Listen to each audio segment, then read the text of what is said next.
آج ہم جس واقعے کا ذکر کر رہے ہیں وہ تاریخ اور اسلامی روایات میں بہت مشہور ہے اور اس کا تعلق فرعون مصر، اس کے دور میں علم نجوم، اسٹرالوجی اور میتھمیٹکس کی ترقی اور حضرت موسیٰ علیہ السلام کے دور کے ایک واقعے سے جوڑا جاتا ہے۔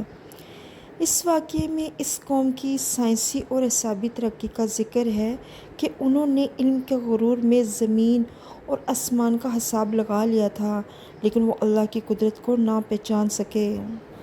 ہزاروں سال پہلے مصر کی سرزمین پر فرعونیوں کی حکومت تھی۔ یہ وہ دور تھا جب مصری قوم نے فن تعمیر، ریاضی، میتھمیٹکس اور علم نجوم میں اتنی ترقی کر لی تھی کہ دنیا دنگ رہ جاتی۔ انہوں نے ایسے عظیم الشان اہرامات، پیرامڈز کھڑے کیے جن کا حساب کتاب اور جیومیٹری آج کے جدید دور کے سائنسدانوں کو بھی حیران کر دیتی ہے۔ یہ اہرامات دراصل ان کے بادشاہوں کے مقبرے اور ان کے علم نجوم کے مشاہدے کے مراکز تھے۔ اس قوم کو اپنے علم، حساب اور تکنیکی ترقی پر بڑا ناز تھا۔ ان کا ماننا تھا کہ وہ کائنات کے ہر راز کو اپنے حساب کتاب سے معلوم کر سکتے ہیں۔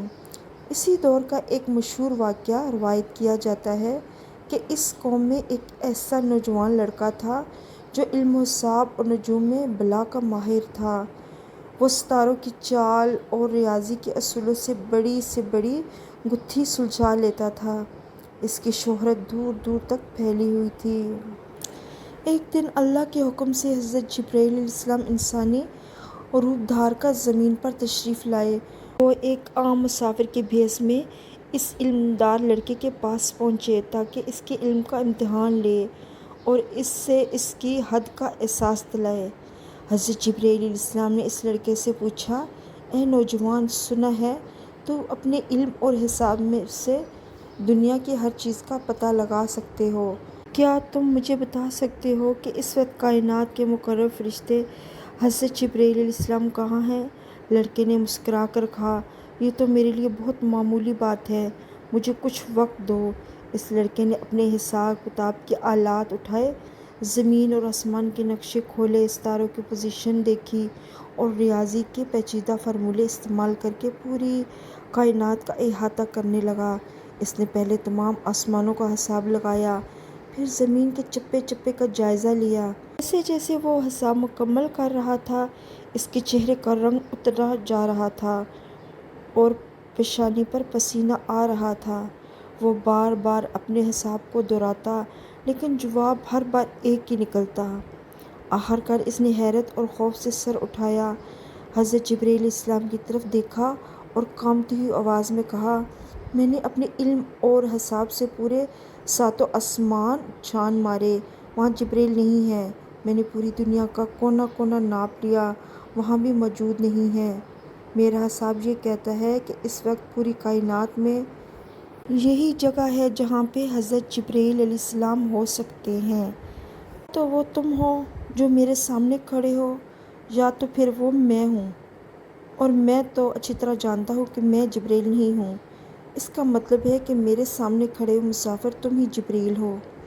حضرت جبرائیل علیہ السلام نے جب اس کا جواب سنا تو انہوں نے اپنی اصل پہچان ظاہر کی اور اسے بتایا کہ دنیا کا علم جتنا بھی آگے بڑھ جائے، وہ اللہ کی حکمت اور غیب کے خزانوں کے سامنے ایک قطرے کی حیثیت بھی نہیں رکھتا۔ اس زمانے میں بھی دنیا اتنی ترقی کر چکی تھی کہ آج کل کے سائنسدان بھی اس بات پر حیران ہیں۔ انہوں نے ایسے بڑے بڑے پیرامڈز بنائے، ایسی تاریخ میں جس کی مثال نہیں ملتی۔ اس دور کے لاکھوں مزدور، انجینئرز اور ماہرین فلکیات کی رات دن کی محنت کا نتیجہ تھے۔ وہ پتھروں کو کاٹنے کے لیے خاص اوزار استعمال کرتے تھے۔ بڑے بڑے وزنی پتھروں کو دریا کے راستے کشتیاں استعمال کر کے لایا جاتا تھا اور پھر ریمپ بنا کر انہیں اوپر چڑھایا جاتا تھا۔ ان کی بناوٹ اتنی درست تھی کہ ان کے چاروں کونے زمین کے چاروں سمتوں، شمال، جنوب، مشرق اور مغرب کی بالکل صحیح نشاندہی کرتے تھے۔ یہ اللہ تعالیٰ کی قدرت ہے کہ کوئی قوم جب حد سے بہت زیادہ بڑھنے لگ جائے اور سرکشی کرنے لگ جائے تو اللہ تعالیٰ پوری کی پوری بستی کو، پوری قوم کو مٹا دیتے ہیں۔ تو جنہوں نے بھی اللہ کی راہ میں نافرمانی کی، کفر کیا، تو اللہ تعالیٰ نے ان کو اس دنیا سے ہی ہٹا دیا، ان کا نام و نشان عبرت کے لیے رہ گیا۔ بہت سی قومیں جنہوں نے اللہ تعالیٰ کی نافرمانی کی، کسی نے ناپ تول میں کمی کی، لوط علیہ السلام کی قوم جس نے بے راہ روی کی زندگی اختیار کی، بہت سی قوموں کے ذکر ملتے ہیں جنہیں پوری کی پوری اللہ تعالیٰ نے دنیا سے ہی ختم کر دیا، صرف ان کی نافرمانیوں کی وجہ سے۔